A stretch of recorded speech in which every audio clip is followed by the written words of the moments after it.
Hello दोस्तों, good morning. आप सबका स्वागत है द पीसेस ब्लूप्रिंट चैनल में। आज हम लोग बात करेंगे इन्वायरमेंट पे। अगर इन्वायरमेंट पे आपको मिनिमम 15 क्वेश्चन या अगर मैक्सिमम 20 क्वेश्चन आता है और इसमें आपको 95% एक्यूरेसी करनी है या पूरे के पूरे सवाल सही करने हैं, तो आपको ये आने वाले 15 मिनट आपके लिए बहुत इंपॉर्टेंट है। आप पूरा इस 15 मिनट वीडियो को देखिए, आपको समझ में आ जाएगा कि 2024 प्री में मैंने कैसे सारे के सारे सवाल जो है अटेम्प्ट किए थे और उसमें एक्यूरेसी जो है कितनी थी मेरी, आप लोग इस वीडियो में अभी आगे देख सकते हैं। ठीक, तो हम लोग एनवायरनमेंट की बात इसलिए कर रहे हैं क्योंकि मैंने आपको एक वीडियो में बताया था कि 4 जो है इजी सब्जेक्ट जो है वो आप अगर पीसीएस में उसको करके जाते हो तो आपको जो है वो 70 क्वेश्चन जो है आसानी से आप सही करके आ सकते हो। ठीक है, और आपको नेट कितने सही करने हैं, आपका टारगेट क्या होना चाहिए, 100 to 105। ठीक है, उसमें से आप देखोगे 70 क्वेश्चन जो है आप केवल और केवल इन्हीं 4 सब्जेक्ट से, और ये 4 सब्जेक्ट इतनी इजी हैं, इतना कम सोर्स है इनका कि आप उसको बहुत आसानी से सही कर सकते हो। ठीक है, तो उसमें मैंने बात किया था ज्योग्राफी की, इस पर मैंने वीडियो लाई है और इसका एनसीईआरटी सीरीज जो है वो इस टाइम कंटिन्यू है। इस टाइम लोग फिजिकल ज्योग्राफी कर रहे हैं। ठीक है, तो अगर जिसको सीरीज देखनी हो तो आप वहाँ पे प्लेलिस्ट में जाके देख सकते हो। ठीक, या मैं डिस्क्रिप्शन में लिंक भी दे दूंगा उसका। ठीक है, आज हम लोग बात करेंगे इन्वायरमेंट पे, पूरा इसके एनालिसिस करेंगे 2024 के पेपर की और 2018 से लेकर 2024 तक कैसे क्वेश्चन आते हैं, ये आप लोग आगे वीडियो में देखोगे। ठीक, उसके बाद हम लोग किसी एक दिन बात करेंगे साइंस की, फिर पॉलिटी की। ठीक है, तो हम लोग ज्योग्राफी एनवायरनमेंट में आपको बताया था, पहले वीडियो जो लाया था मैंने उसमें बताया था मैंने आपको एनसीईआरटी कुछ स्पेसिफिक चैप्टर आपको करने हैं।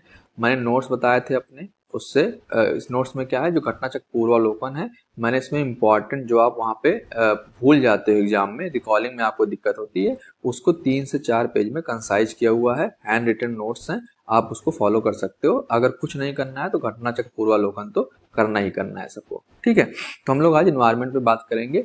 तो देखते हैं कि 2018 से लेके 2024 तक क्या ट्रेंड रहा है अगर हम लोग बात करें इन्वायरमेंट सब्जेक्ट की। ठीक है, इन्वायरमेंट की अगर हम लोग बात करें तो आप लोग 2024 में देखोगे 12 क्वेश्चन आपको दिख रहे हैं। 2024 में 12 क्वेश्चन इन्वायरमेंट से, 14 क्वेश्चन 2023 में, 15 क्वेश्चन 2022 में, 2021 में 14 क्वेश्चन, 16 क्वेश्चन, उसके बाद 19 क्वेश्चन और 17 क्वेश्चन। तो आप देखोगे रेंज जो है आपको एवरेज अगर देखो तो 15 क्वेश्चन जो है वो हर साल आपको मिलना ही मिलना है, चाहे जैसे फॉर्म में। ठीक है, तो और ये 15 क्वेश्चन जो है ना, 15 के 15 अटेम्प्टेबल है। ठीक है, और 15 के 15 आप इसको सही कर सकते हो अगर आपने थोड़ा सा भी इस पे टाइम दे दिया। अगर जितना आप हिस्ट्री और पॉलिटी में टाइम देते हो उतना टाइम अगर आपने इस पे दे दिया तो आपके 15 सवाल जो है बहुत आसानी से सही हो जाएंगे। ठीक है, और कैसे देना है टाइम, कितना देना है टाइम, कौन से पार्ट पे ज़्यादा देना है, वो हम लोग इस वीडियो में बात करेंगे। ठीक है, तो अगर हम लोग बात करें, आप लोग ट्रेंड समझ में आ गया आपको कि 2024 में 12 क्वेश्चन, 2023 में 14 क्वेश्चन, तो कुल मिला के आप देख रहे हो 14, 15, 16, 17 ऐसे ही रेंज रहता है। ठीक है, इसका मतलब ये है कि इसको इग्नोर करके नहीं जा सकते हैं और इसको करना बहुत मस्ट है। ठीक है, तो हम लोग इसमें से 2024 के जो पेपर था, जो सबसे टफेस्ट माना गया अभी तक का, उसको हम लोग देखेंगे, एनालाइज करेंगे कैसे क्वेश्चन आए थे और कैसे मैंने उसको सही किए थे। ठीक है, तो अगर यहाँ सबसे पहला क्वेश्चन बात करें, ठीक है, इसमें पूछा है कि plants and animals that live on land are called. ठीक है, तो मतलब जो प्लांट और एनिमल्स होते हैं जहाँ पे रहते हैं उसको क्या बोलते हैं। ठीक है, तो ये मुझे लग रहा है पूरे पेपर का सबसे सिंपल क्वेश्चन था। ये तो सबको पता होता है, टेरेस्ट्रियल जो होते हैं स्थलीय निवासी उनको बोलते हैं। एबायोटिक तो होता नहीं है, बायोटिक और यहाँ टेरेस्ट्रियल में आप थोड़ा कंफ्यूजन हो सकता था, बाकी तो नहीं होता है। ठीक है, तो वैसे भी जो हम जहाँ रहते हैं लैंड उसको टेरेस्ट्रियल लैंड बोलते हैं, तो टेरेस्ट्रियल हैबिटेट। ठीक है, तो सबसे इजी क्वेश्चन था ये। आप नॉर्मल इन्वायरमेंट जब भी पढ़ना शुरू करोगे तो आप यही से पढ़ना शुरू करते हो, कोई नहीं भी पढ़ता तब भी ये कॉमन सेंस आप जानते हो। ठीक है, उसके बाद ये क्वेश्चन आया था, इस पे देखेंगे अब आप एक्ट पे। ठीक, तो जो इन्वायरमेंटल एक्ट है, ठीक है, जैसे वाइल्ड लाइफ प्रोटेक्शन एक्ट हो गया, एलिफेंट प्रोजेक्ट हो गया, ठीक है, टाइगर प्रोजेक्ट हो गया, इन्वायरमेंट एक्ट हो गया और वाटर पोल्यूशन एक्ट जो हो गया, एक्ट जो होते हैं उस पे एक क्वेश्चन आपको हर साल दिखेगा। ठीक है, अगर न एक क्वेश्चन, कभी कभी 2 क्वेश्चन इस पे आपको जरूर दिख जाएगा। ठीक है, अब यहाँ पे क्वेश्चन आप देखो, ये जो क्वेश्चन पूछा गया है ऐसा ही सेम क्वेश्चन जो है जो 11 फरवरी को आरओ का पेपर हुआ था, कैंसिल हो गया था, उसमें इसी टाइप का क्वेश्चन सेम पूछा गया था, ये प्रोजेक्ट एलिफेंट का, और उसमें यहाँ वाइल्ड लाइफ प्रोटेक्शन जगह शायद प्रोजेक्ट टाइगर दिया हुआ था। ठीक, तो आप अब यहाँ पे आपको क्या चीज समझ में आ रहा है, आप पीवाईक्यू का बेनिफिट देखो, ठीक है। जो पेपर कैंसिल हो गए हैं उसको भी अगर आप करके जा रहे हो तो क्वेश्चन वहां से भी फंसने की उम्मीद रहती है, ठीक। तो ये भी क्वेश्चन क्या था, एक तरह से आप देखो तो आरओ का पीवाईक्यू था जो पेपर कैंसिल हुआ था, ठीक। वैसे भी आपको एनवायरमेंट में एक्ट वाले जो चीजें हैं 4-5-10 एक्ट जो है उसको करके जाना होता है, वो आपको एक पेज में मिल जाएगा मेरे टेलीग्राम चैनल पे, ठीक।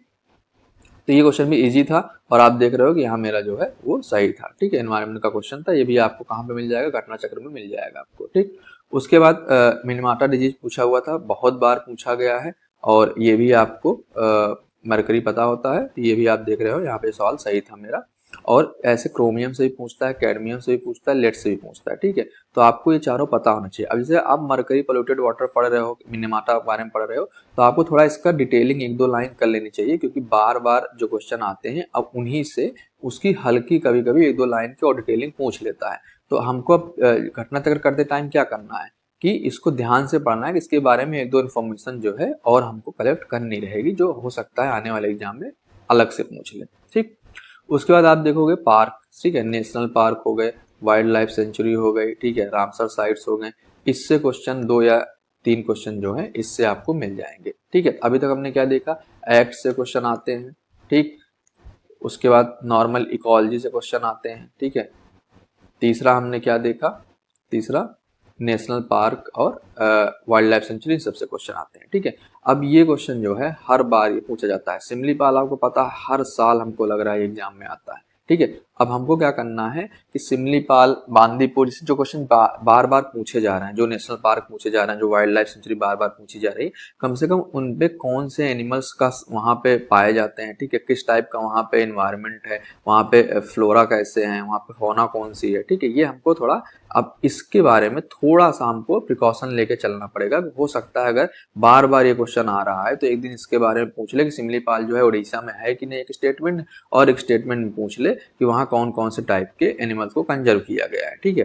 तो ये हमको अब प्रिकॉशन लेके चलना पड़ेगा, ठीक है। आप यहाँ क्वेश्चन देखोगे ये भी इजी है और आपको ये भी मतलब घटना चक्र में मिल जाएगा, ठीक है। उसके बाद सक्सेशन पे क्वेश्चन पूछा गया है, ठीक है। इस बार बस पूछ लिया कि उसका वो पैटर्न कैसा होता है, क्रोनोलॉजी, मतलब आप समझ सकते हो कौन सी चीज पहले होती है, स्टेप वाइज पूछ लिया कि कौन सी चीज पहले होती है, कौन सी चीज बाद में होती है, ठीक है। अब सक्सेशन जो है अच्छा खासा टॉपिक है, 15 से 20 मिनट टॉपिक है यूपीपीसीएस के हिसाब से, वैसे तो बहुत लंबा है लेकिन सिलेबस के हिसाब से, पीवाईक्यू के हिसाब से 15 से 20 मिनट टॉपिक है ये, ठीक है।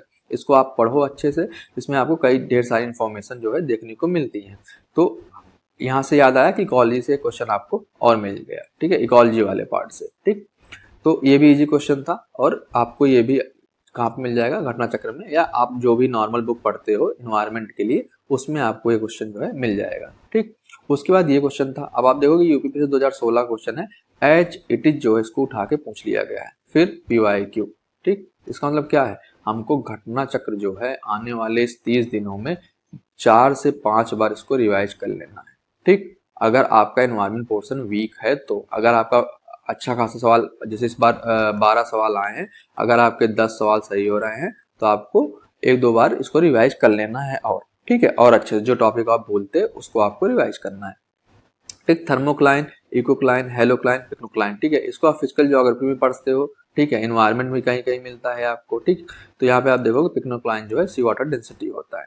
थर्मोक्लाइन क्या होता है, जब हम लोग ओशन पढ़ते हैं, जो मैंने अभी एनसीईआरटी सीरीज ओशन एब्सोलॉजी खत्म की है, मैंने उसमें आपको थर्मोक्लाइन, हेलोक्लाइन और पिक्नोक्लाइन सबका कॉन्सेप्ट जो है बताया हुआ है वहाँ पे, ठीक। तो आप उसको देख सकते हो वीडियो अगर देखना हो तो, ठीक। उसके बाद ये क्वेश्चन जो है, अब इन्वायरमेंट में अगर आप ये क्वेश्चन देखोगे एसिड रेन पे, तो ये हर काफी बार एग्जाम में पूछा गया है, और घटना चक्र में इसको आप, मैंने यहाँ पे लिखा है नॉट इन घटना चक्र, ठीक है, मतलब डायरेक्ट क्वेश्चन नहीं है। आप एसिड रेन का क्वेश्चन देखोगे ना, हमेशा SO2 NO2 पूछा गया, SO2 NO2। इस बार लेकिन क्या किया, कार्बन डाइऑक्साइड को देकर थोड़ा पे यहाँ पे कंफ्यूज किया, ठीक है। हम लोग हमेशा क्या पढ़े हैं, सल्फर डाइऑक्साइड, नाइट्रोजन ऑक्साइड, लेकिन आपको यहाँ पे कॉमन सेंस लगाना था कि कार्बन डाइऑक्साइड जो है एनवायरमेंट प्रेजेंट तो होती ही है हमेशा से ना, उसी से एसिडिक नेचर होता है, कार्बोनेट आयन बनते हैं इससे। तो यहाँ पे ये थोड़ा ट्रिकी क्वेश्चन घुमाया था वही जो हमेशा पीवाईक्यू में आया हुआ है, लेकिन इस बार थोड़ा सा इसमें डिटेलिंग कर दिया, और डिटेलिंग करके असर रीजन टाइप का क्वेश्चन पूछ दिया, और एक्सप्लेनेशन है कि नहीं ये पूछ दिया। तो यहाँ पे काफी लोग इस पे ट्रिक होके गलत कर दिए थे सवाल, ठीक है। तो इसको ध्यान रखना है कैसे पढ़ाई करनी है, ठीक है। उसके बाद देखें ये क्वेश्चन मेरा एक क्वेश्चन बस गलत हुआ था, ये इसको हम लोग देखते हैं लास्ट में कैसे ये गलत हुआ था। ठीक है, पहले देख लेते हैं जो क्वेश्चन डायरेक्ट आए हुए थे। उसके बाद ये पीसी 2019 का क्वेश्चन है, डायरेक्ट एज इट इज पूछा गया है यहाँ पे, ह्यूमन डेवलपमेंट इंडेक्स और सस्टेनेबल डेवलपमेंट इंडेक्स। ठीक, अब इसमें क्या है, सस्टेनेबल डेवलपमेंट गोल्स। ठीक है, इसमें क्या है कि आपको याद होने चाहिए एसडीजी जितने हैं। ठीक है, एसडीजी याद हो और उसके बारे में एक दो इंफॉर्मेशन भी आपको पता हो। ठीक है, एसडीजी से एक क्वेश्चन और आया था लेकिन थोड़ा इकोनॉमी बेस्ड आया था, इसलिए मैंने उसको यहाँ पे नहीं इंक्लूड किया हुआ है।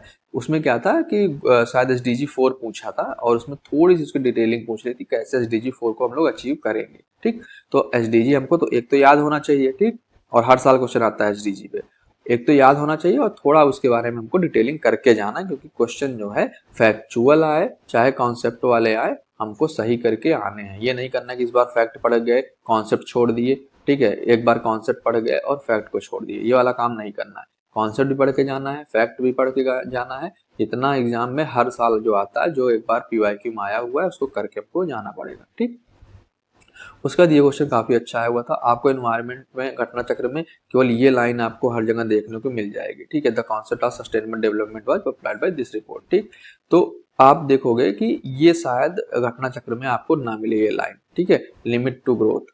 ठीक, तो ये मैंने अपने नोट्स में इसको लिखा था, तो वहां से मैंने ये क्वेश्चन जो है ये सही कर दिया। मुझे नहीं आता कि मैंने इसको घटना चक्र में कहीं पढ़ा था। ठीक, तो मैंने इसको सही कैसे किया, जो मैंने बुक अपने फॉलो करता था मैं, जो उससे मैंने इस क्वेश्चन को जो है सही किया और मैंने नोट्स पे इंक्लूड था। जो आप लोग टेलीग्राम पे नोट्स देखोगे तो ये आपको पहले ही पेज में तीसरे चौथे लाइन में आपको मिल जाएगी। ठीक, उसके बाद फिर से वही नेशनल पार्क का क्वेश्चन और बायोस्फीयर रिजर्व का क्वेश्चन। ठीक, अब ये डायरेक्ट क्वेश्चन यूपी बीईओ में आया था 2019 में जो पेपर हुआ था बीईओ का। ठीक, as it is same question फिर से सिमलीपाल आप देख रहे हो। अभी आरओ का जो पेपर हुआ है वहां पे भी सिमलीपाल आया हुआ है। तो अब आपको क्या करना है, बार बार अगर सिमलीपाल आ रहा है तो यहाँ पे आपको देख लेना है कौन से एनिमल्स कंजर्व किया गया, कौन सी रिवर यहाँ पे फ्लो करती है। ठीक, ये सब कभी भी क्वेश्चन आ सकता है, जिस दिन आ जाएगा उस दिन वो इंपॉर्टेंट हो जाएगा। ठीक है, तो उससे पहले हम लोग को करके जाना है ताकि हमारा कोई मिस ना हो। ठीक, उसके बाद इकोलॉजिकल नीड्स पे आया हुआ था क्वेश्चन। ठीक, हर साल इस पे क्वेश्चन आता है और काफी इंपॉर्टेंट टॉपिक है, काफी कंफ्यूजिंग टॉपिक है। इस बार इसने खूब अच्छी खासी डिटेलिंग करके दी है और आप देखोगे ये भी क्वेश्चन मेरा सही था।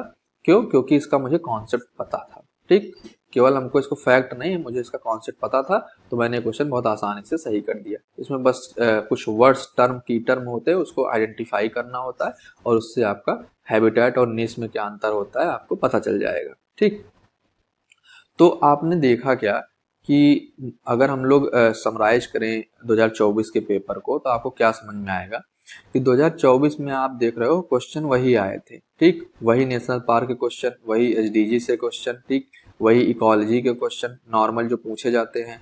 ठीक, और वही एक्ट्स के क्वेश्चन। ठीक, आप देख रहे हो यही 3-4 जो टॉपिक है इन्हीं से क्वेश्चन आ रहा है बार बार।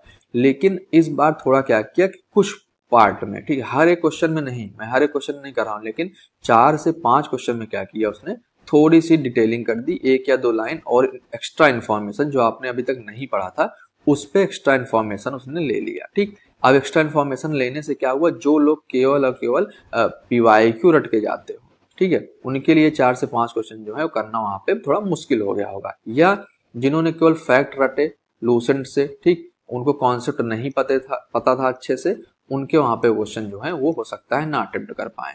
ठीक, तो हमको इस बार यही ध्यान रखना है कि चाहे पेपर जो है फैक्चुअल आए, चाहे पेपर जो है कॉन्सेप्चुअल आए, ठीक, चाहे पेपर लेंदी आए, अगर हमको चीजें हमारी रिवाइज हैं, ठीक है, और हमारा सोर्स अगर हमारा एक फिक्स है कि एक सोर्स है, चाहे आप घटना चक्र फॉलो करो। मैंने एनसीईआरटी यहाँ पे क्यों इंक्लूड किया है, एनसीईआरटी मैंने इसलिए इंक्लूड किया ताकि जो कॉन्सेप्ट वाले पार्ट है ना, जो खासकर मेनली एग्जाम्पल्स भी है और कॉन्सेप्ट है, वो आप एनसीईआरटी से ही देखोगे कि एनसीईआरटी से ही डायरेक्ट क्वेश्चन पूछता है।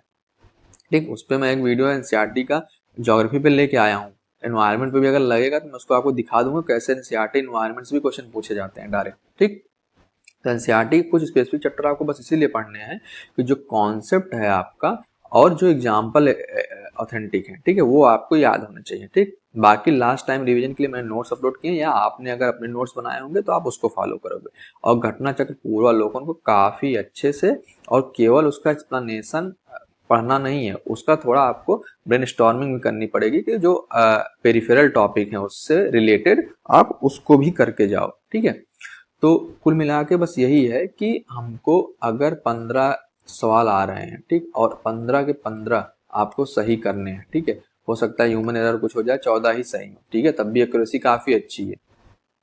तो आपको इन्वायरमेंट में बस 3 चीज याद रखनी है। एक, आपका सोर्स जो है एक हो, ठीक है, और उसको आप बार बार मल्टीपल रिवीजन करो। दूसरा, आपका अपना नोट्स तैयार हो, जिससे आपको लास्ट टाइम में एक बार क्विक रिवीजन करके एग्जाम के एक दिन पहले भी ऐसा नोट्स हो 3, 4, 5, 7 पेज का, जो आप एक रात पहले 1 घंटे में पढ़ लो, तो आपको सारी की सारी इन्फॉर्मेशन जो आप भूलते हो वो आपके पास हो। ठीक है, तीसरा क्या है कि हमको फैक्ट्स और कॉन्सेप्ट दोनों लेके चलना पड़ेगा। उसमें कोई आलस नहीं करना है कि ये वाला इस बार नहीं करके जाएंगे, तो आपके आराम से 15 के 15 क्वेश्चन जो है वो सही हो जाएंगे। ठीक है, अगर आपको कोई दिक्कत होता है तो आप टेलीग्राम चैनल ज्वाइन कर लो, वहाँ पे डेली टारगेट चल रहा, डेली टारगेट ग्रुप बनाया हुआ है मैंने, वहाँ पे आपको पूरी की पूरी गाइडेंस दी जाती है, कैसे आपको किस सब्जेक्ट को कितना करना है, कहाँ से करना है, और कौन कौन से इंपॉर्टेंट पार्ट है पहले उसको जो हम लोग करते हैं। ठीक है, तो आप इन्वायरमेंट को हल्के में नहीं ले सकते हो, और इस बार थोड़ा आप खास ध्यान रखना पड़ेगा क्योंकि फॉरेस्ट की भी पोस्ट इस बार ऐड हुए हैं। ठीक है, अगर फॉरेस्ट पोस्ट ऐड हुए हैं तो हो सकता है कि इन्वायरमेंट का पोर्शन, ज्योग्राफी का पोर्शन थोड़ा ज़्यादा रहे। ठीक, तो हमको याद रखना है कि 12, 14, 15 तो आते ही, हो सकता है इस बार 20 से 25 क्वेश्चन भी इन्वायरमेंट से आ सकते हैं, तो कोई नई बात नहीं होगी। ठीक है, तो इस बात को आपको थोड़ा ध्यान रखना होगा। ठीक है, तो अगर आपको कोई प्रॉब्लम है तो आप कमेंट करके इस वीडियो में बता सकते हो, और आप टेलीग्राम चैनल जो है ज्वाइन कर लीजिए। अगर और कोई एक्स्ट्रा आपको गाइडेंस चाहिए तो डेली टारगेट ग्रुप भी आप ज्वाइन कर सकते हैं, आपको वहाँ पे पूरी इन्फॉर्मेशन दी जाएगी। और अगली बार हम लोग नेक्स्ट वीडियो में साइंस पे बात करेंगे कि साइंस जो है कितना इम्पोर्टेंट है। आपको पता है 25 क्वेश्चन जो है साइंस से आते हैं, और काफ़ी इजी ये भी है, इसको किया जा सकता है। खास करके नॉन साइंस वाले जो हैं उनके लिए ये अगला वीडियो जो आएगा वो काफ़ी बेनिफिट उनको हेल्पफुल होगा उससे, और आप जो है साइंस को समझ पाओगे कि साइंस को कैसे टैकल करना है। ठीक है, तो मिलते हैं आपको अगली वीडियो में, और अगर आपने चैनल सब्सक्राइब ना किया हो तो चैनल को सब्सक्राइब कर लीजिए ताकि वीडियो आप कोई मिस ना करें। ठीक है।